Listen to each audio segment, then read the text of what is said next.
Manifestation politique, mais surtout festive, a eu lieu au pied du château de Clisson, organisé par l'agence locale Bretagne Réunie. Le but de l'association est d'informer les Clissonnais que leur ville appartiendrait bien à la Bretagne. Toujours d'après Bretagne Réunie, aucun doute n'est possible, les preuves sont là. Naturellement pour nous, l'histoire le prouve de par son château, sa situation aux marges de la Bretagne et son histoire prouve qu'effectivement historiquement elle est en Bretagne. Son vin a une connotation et sur les coteaux granitiques, donc on souhaiterait revoir plus de viticulteurs revendiquer ce rattachement à un terroir pour être économiquement plus vendeur et plus visible sur le tissu économique au niveau des viticulteurs.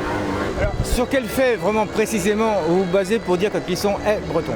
Alors, historiquement, déjà, vous êtes devant le château de François II, le dernier duc de Bretagne est né dans ce château.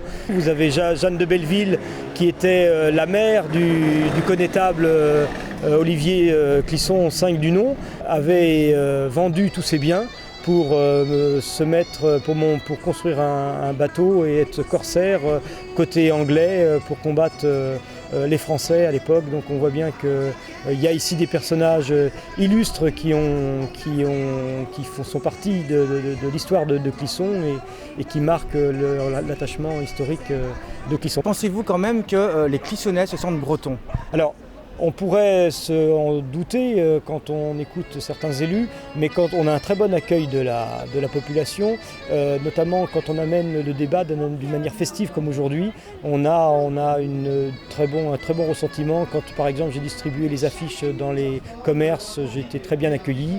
On voit très peu de tracts par terre, donc ça prouve que les gens prennent le temps de le regarder, ne le jettent pas tout de suite. Comment voyez-vous donc l'avenir de Clisson en tant que bretonne?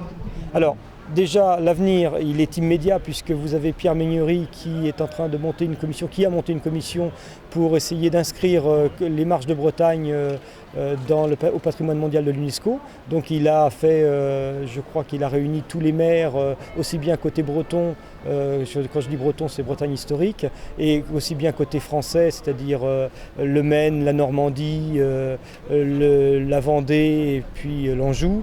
Il a réuni tous ces maires-là dans cette frontière historique et pour bâtir un projet et monter ce dossier. Parce que l'idée quand même de cette inscription au patrimoine mondial de l'UNESCO, c'est une reconnaissance historique, mais c'est aussi plus tard, à très court terme, si c'est acté par l'UNESCO, des bénéfices économiques pour toute la région.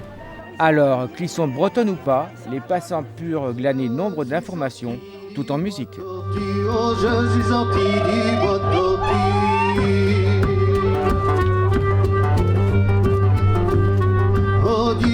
Du bois